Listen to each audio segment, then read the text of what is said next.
Guys, so Akhani brothers are back with another video और हमारी Jersey देख के आप लोगों को पता ही चल गया होगा कि हम आज किसके बारे में बात करने आए हैं।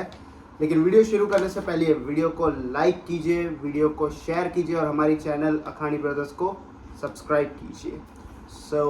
आज हम बात करने वाले हैं आईसीसी चैंपियंस ट्रॉफी 2025 जो 19 फरवरी से स्टार्ट होने वाली है। कुछ टीमों के लिए होस्ट है पाकिस्तान, लेकिन हमारे लिए होस्ट है यूएई। दुबई में मैच हो रही है हमारी।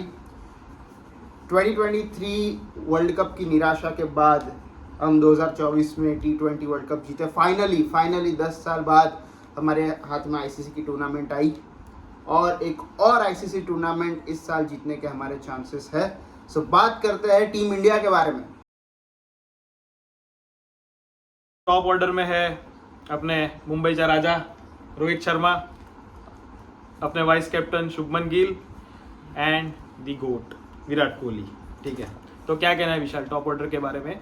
मतलब ये तीन तो होने ही चाहिए। मतलब ये अपना एक सेट 11 में पहले जो तीन है, मतलब गिल और रोहित शर्मा, उनकी ओपनिंग पारी अगर आपने अपनी इंग्लैंड सीरीज में भी देखी होगी, फर्स्ट वनडे में वो ट्राई नहीं करवाया था क्योंकि कोहली इंजर्ड हुए थे, जो जायसवाल को मौका मिला था जो मतलब वहाँ सक्सेसफुल नहीं हुआ था। लेकिन उसके बाद शर्मा और गिल की जो ओपनिंग पारी है वो 2023 से लेकर स्पेशली वनडे में तो वो दोनों ने बहुत ही सही किया है। तो Rohit Sharma, Shubman Gill and Virat Kohli, these are like you must have those players. So top 3 तो हमारे यही है और सो परफेक्ट कॉम्बिनेशन। 2023 में जो हमारे वर्ल्ड कप का कॉम्बिनेशन था, सेम यही कॉम्बिनेशन था। ठीक है, एंड ये परफेक्ट टॉप ऑर्डर है हमारे लिए। ठीक है, क्योंकि जो अग्रेसिव ओडीआई क्रिकेट खेलने का शुरू किया है, जो कि 2015 से एक तरीके से देखा जाए तो इंग्लैंड ने शुरू किया था, वो जो इंडिया में अडेप्ट करवाया वो सबसे पहले रोहित शर्मा ने करवाया। ठीक है, जो उसने लेट ऑफ हिज एज उसने जो खेलना चालू किया है क्रिकेट आगे जाके एग्रेसिव।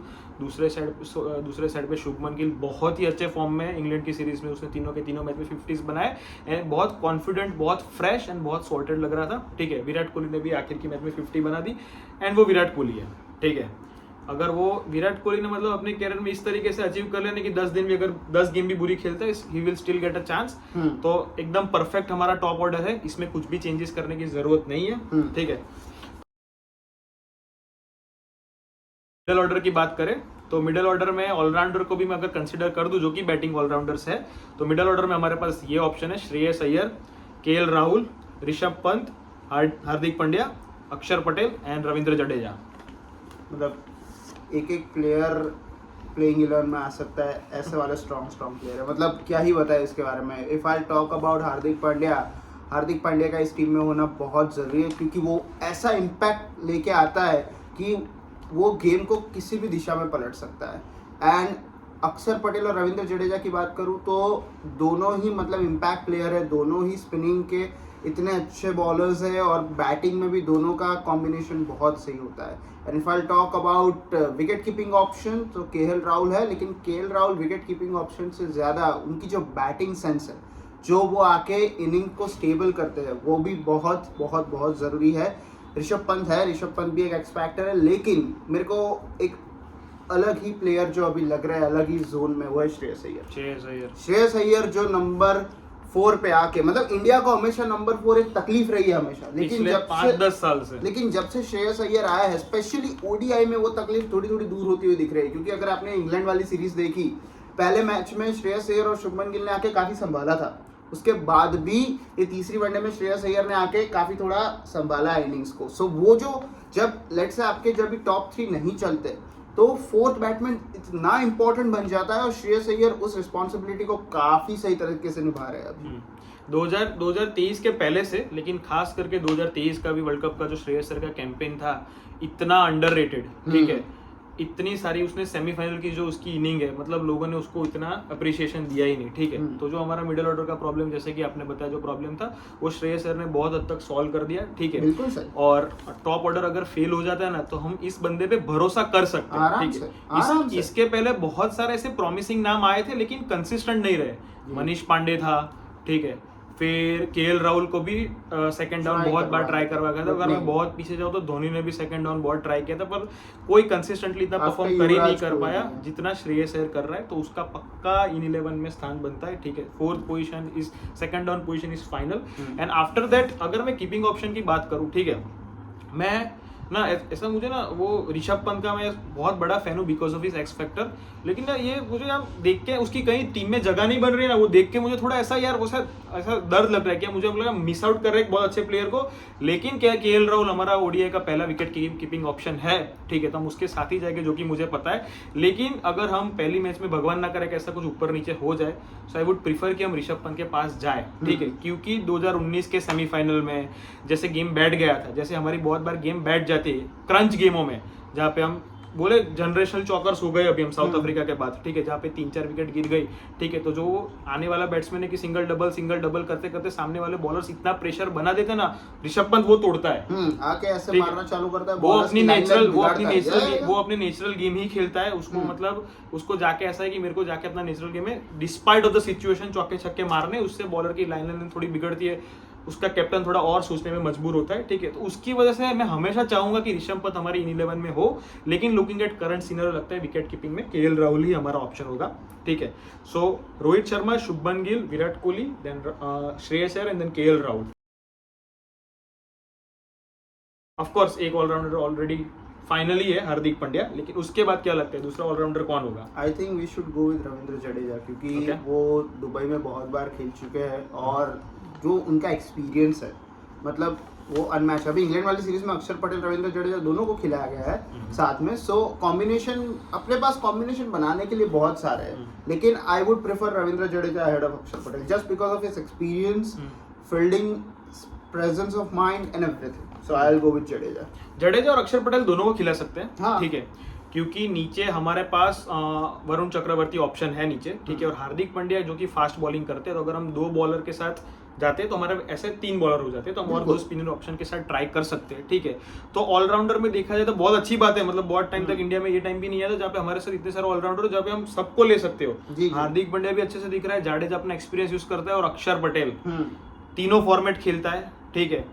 2023 के एंड से आई थिंक जब से उसका टेस्ट टीम में उसको स्थान दिया गया था, वहां से 2024 की फाइनल में वो इनिंग खेलना, वो भी बहुत अंडररेटेड इनिंग, कोई इसकी बात ही नहीं करता। Of course no doubt Virat Kohli ने इतना अच्छा पारी खेला था, लेकिन मेरे ख्याल से अक्षर पटेल की inning was the changing point in the 2024 T20 world cup, तो अक्षर पटेल का भी स्थान बनता है, ठीक है। अब आ जाते हैं हम अपने बॉलिंग डिपार्टमेंट, जहां पे बहुत थोड़ा पंगा हुआ है। सबसे पहले तो जसप्रीत बुमराह नहीं है, ठीक है, लोअर बहुत बड़ा झटका लगा टीम इंडिया को। बाकी की सातों टीमें बहुत एंजॉय करेगी, बहुत खुश हो रही है। बेचारे को लोअर बैक की इंजरी हो गई है, बेचारे को ऑस्ट्रेलिया में ऐसी गधा मजूरी कराई है उसके साथ, ठीक है, पता ही था, डर था ऐसा कुछ ना हो जाए 2 महीने में चैंपियंस ट्रॉफी, नो डाउट वो इंपॉर्टेंट सीरीज थी, लेकिन जिसका डर था वही हुआ। बुमराह इंजर्ड है तो बुमराह नहीं है, और अपने डीएसपी साहब भी नहीं है, ठीक है, इनको भी सस्पेंशन ऑर्डर जारी कर दिया है डीएसपी। नहीं डीएसपी साहब को एक बहुत बड़ा केस दिया गया है, अभी जो इंडियाज गॉट टैलेंट का ये जो कांड हुआ है उसका केस डीएसपी साहब को ही दिया गया है। डीएसपी तो सो रहा है, उसका ब्लड प्रेशर हाई है, वो गोली लेके सो रहा है जैसे सिंघम में सो रहा था वैसे। तो अपने बॉलिंग डिपार्टमेंट में अपने पास ऑप्शन है सबसे पहले तो Mohammed Shami, bowler of the ICC is back, Arshdeep Singh, Varun Chakravarthy, ठीक है, और बाकी के जो कुलदीप यादव और बाकी के जो ऑलराउंडर है उसको हम ऑलरेडी डिस्कस कर चुके हैं, ठीक है। तो ये हमारे बॉलिंग ऑप्शन है। क्या कहना है विशाल आप हमारे बॉलिंग डिपार्टमेंट के बारे में? हार्दिक पांड्या ऑलरेडी है तो we can go with Shami and Arshdeep, because Shami right arm और अर्शदीप लेफ्ट आर्म, सो अपने पास एक वो कॉम्बिनेशन रह जाएगा। और उसके अलावा अगर आप देखें तो जडेजा और अक्षर को खिलाते हैं तो फिर और किसी प्लेयर को खिलाने की जरूरत नहीं है, लेकिन लेट्स से अगर हम जडेजा को खिलाते और अक्षर को नहीं खिलाते, then we can go with इधर कुलदीप यादव और वरुण चक्रवर्ती। हाँ, नहीं मेरे वरुण चक्रवर्ती का दुबई में रिकॉर्ड बहुत खराब है। जब उसका last tournament ICC tournament Varun Chakravarthy got picked for 2021 and 2022 both the T20 world cup. लेकिन वही बात है, वरुण चक्रवर्ती का मतलब उसका आईपीएल का जो कि बहुत अच्छा परफॉर्मेंस था, उसके बाद उसको 2021 एंड 2022 दोनों T20 वर्ल्ड कप में लेके गए थे। दुबई और वहां पे उसका परफॉर्मेंस बहुत बुरा था, लेकिन इस बार ना वो बहुत फ्रेश लग रहा है, बहुत कॉन्फिडेंट लग रहा है। आईपीएल विक्ट्री और इस बार ना वो थोड़ा सॉर्टेड लगता है, दिमाग से एकदम क्लियर लग रहा है, और उसने ना अपना मार्जिन ऑफ एरर बहुत कम कर दिया है। 2021 और 2022 का अगर वर्ल्ड कप देखो ना तो उसके बॉलिंग में 6 में से 3 बॉल उसके शॉर्ट पिच गिर रहे थे, जिसकी वजह से वो सेमीफाइनल में विकेट ना ले पाना इंग्लैंड के सामने 2022 में। उसका भी एक बहुत बड़ा एक्स फैक्टर था, एक रिस्ट स्पिनर कह लो या जो भी ऐसे स्पिनर जो विकेट निकालते, लेकिन तो उसने अपना मार्जिन ऑफ एरर बहुत कम कर दिया। 6 में से उसके 5 बॉल सटीक गिरते। इंग्लैंड की सीरीज में वो इतना फ्रेश लग रहा था, इतना इम्पैक्टफुल रखता, एक माइंड से इतना क्लियर लग रहा था। और क्या हैरी ब्रूक और उन सबको तो हिला के रख दिया, कुछ समझ में ही नहीं आ रहा था उन लोग को। सो वरुण चक्रवर्ती की तो आई थिंक कुलदीप यादव से पहले इन 11 में जगह बनती है, looking at current scenario and looking at his confidence and the clarity of thoughts he has got right now. ठीक है, तो बॉलिंग डिपार्टमेंट में अपने ख्याल से मोहम्मद शामी, अर्शदीप सिंह, जो कि वो 2 फास्टर के ऑप्शन उन लोगों ने बुक कर दिया है। ठीक है, और उसके ऊपर वरुण चक्रवर्ती, और अगर ऊपर अक्षर पटेल खिलाते तो फिर कुलदीप यादव की जगह नहीं बनती है इस टीम। ग्रुप ए में है इंडिया, पाकिस्तान, न्यूजीलैंड और बांग्लादेश। ग्रुप बी में है इंग्लैंड, ऑस्ट्रेलिया, साउथ अफ्रीका और अफगानिस्तान। सो क्या लगता है आपको, कौन सी टीम जाएगी सेमीफाइनल्स में? ग्रुप ए में से क्वालिफाई करेंगे मेरे ख्याल से इंडिया और न्यूजीलैंड। पाकिस्तान निकल जाएगी? पाकिस्तान निकल जाएगी ऐसा मुझे लगता है। अपने No घर doubt। से? हाँ, अपने घर से तो एक मैच तो हम आईसीसी ने उनके घर से बाहर निकाल दिए। ठीक है, लेकिन हाँ क्योंकि न्यूजीलैंड है यार। ठीक है, हम इतने कॉन्फिडेंस से बोल रहे हैं हम अपनी तीनों के तीनों मैच जीत जाएंगे, लेकिन पाकिस्तान से ज़्यादा मुझे न्यूजीलैंड के सामने डर है, जो अपनी मैच है वो। ठीक है, एंड नो डाउट पाकिस्तान ने ट्राई सीरीज में अच्छा खेला, फाइनल तक वो पहुंचे, साउथ अफ्रीका को 350 उन्होंने चेस करके हराया। पाकिस्तान एक ऐसी टीम है जहाँ पे उन लोगों का ना प्रेशर, हाँ भाई, अनप्रेडिक्टेबल प्रेशर में आती है, तो ऑस्ट्रेलिया से भी अच्छा खेल दे और जब उनका टाइम है तो नेपाल से भी बुरा खेल दे। ठीक है, लेकिन ना ये ऐसा न्यूजीलैंड क्वालिफाई करने का एक रीज़न ये है कि मतलब 3 मैच है, ऐसा है। वर्ल्ड कप में ऐसा था कि 9 मैच का चांस था तुम्हारे पास, जहाँ पे मतलब तुम्हारी गलती हो जाए स्टिल यू हैव 8 चांस। यहाँ पे 3 ही चांस है, उनका भरोसा नहीं वो बांग्लादेश के सामने भी हार जाए। ठीक है, so that is the main reason कि चांसेस बहुत कम मिलेंगे इस फॉर्मेट में। इसकी वजह से मुझे लगता है ग्रुप ए में से इंडिया और न्यूजीलैंड। ठीक है, और इंडिया और न्यूजीलैंड में से टॉप पे इंडिया होगा, सेकेंड न्यूजीलैंड होगा। और ग्रुप बी में से मेरे ख्याल से इंग्लैंड और साउथ अफ्रीका क्वालिफाई करेंगे। ऑस्ट्रेलिया मुझे नहीं लगता है क्वालिफाई करेगा। ठीक है, हमने मतलब पता ही था जो कि वो हुआ श्रीलंका के सामने 2 मैच वो लोग हार तो गए, पर जिस तरीके से उनका हारना, ठीक है, बड़े बड़े नाम नहीं होना, जिसका इम्पैक्ट होता है, और पूरा का पूरा उनका जो कोर बॉलिंग डिपार्टमेंट है वो नहीं है इस बार। कमिंस नहीं है, हेजलवुड नहीं है, स्टार्क भी एंड में निकल गया। ठीक है, स्टीव स्मिथ पे कैप्टनसी दे दी है, जो अब छोटे छोटे बच्चे लेके आएगा, no doubt. After all it is Australian blood, कुछ भी कह लो, आईसीसी इवेंट में अगर उनको तुम मतलब नहीं गिनोगे तो खेल ही लेंगे अच्छी, लेकिन इस बार मुझे नहीं लगता है कि ऑस्ट्रेलिया ग्रुप स्टेज को क्लियर कर पाएगा, क्योंकि इंग्लैंड और साउथ अफ्रीका मुझे उससे स्ट्रांग लग रहा है। तो उस ग्रुप में पहले इंग्लैंड क्वालिफाई करेगा और दूसरा होगा साउथ अफ्रीका, यानी कि सेमीफाइनल होगी इंडिया और साउथ अफ्रीका के बीच में, और उस साइड होगी इंग्लैंड और न्यूजीलैंड के बीच में। इंडिया साउथ अफ्रीका अगेन 2024 का रिपीट, हालांकि फॉर्मेट अलग है, लेकिन उसमें ऑफकोर्स इंडिया जीत के फाइनल में आ जाएगा, और वहाँ से इंग्लैंड और न्यूजीलैंड के बीच में से इंग्लैंड जीतेगा, और इंडिया और इंग्लैंड के बीच में फाइनल होगी। ठीक है, अभी उसमें कौन जीतेगा मुझे अभी नहीं बताना है, जिंक्स ना हो जाए उसकी वजह से, लेकिन आप लोग जानते ही हो मैं किसकी बात कर रहा हूँ। लेकिन हाँ, इंडिया और इंग्लैंड की फाइनल होगी। आपको क्या लगता है विशाल? मेरा बड़ा प्रेडिक्शन ग्रुप ए में इंडिया टॉप करेगा वो तो है, लेकिन सेकंड पाकिस्तान आएगा, बिकॉज पाकिस्तान अपने होम एडवांटेज पे एटलीस्ट बांग्लादेश और न्यूजीलैंड दोनों से जीत सकते हैं, क्योंकि उनकी ट्राई सीरीज जो है उस हिसाब से उनकी चल रही है। So India will top the group, Pakistan will second. Okay, group B में एक टीम को हम बहुत अंडर एस्टिमेट कर रहे हैं, अफगानिस्तान, जिसकी स्पिनिंग ऑप्शन और बैटिंग काफ़ी सही है।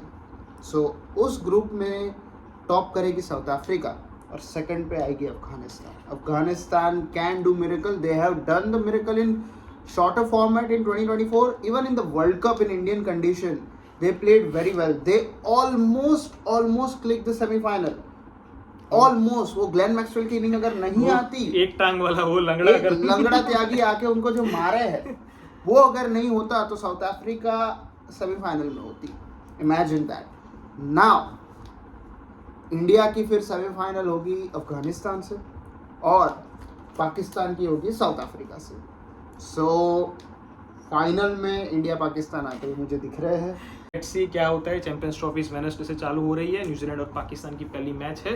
ठीक है, तो देखते हैं क्या होता है, और मिलते रहेंगे हम आप लोगों से नए वीडियोस के साथ। जैसे हमने पहले फुटबॉल के वीडियोस किए, क्रिकेट के वीडियोस भी आपकी तरह हम पहुंचाते रहेंगे। सो तब तक इस वीडियो को लाइक कीजिए, इस वीडियो को शेयर कीजिए और हमारे चैनल दी अखानी ब्रदर्स को सब्सक्राइब कीजिए। चलिए मिलते रहेंगे, bye bye. Thank you so much.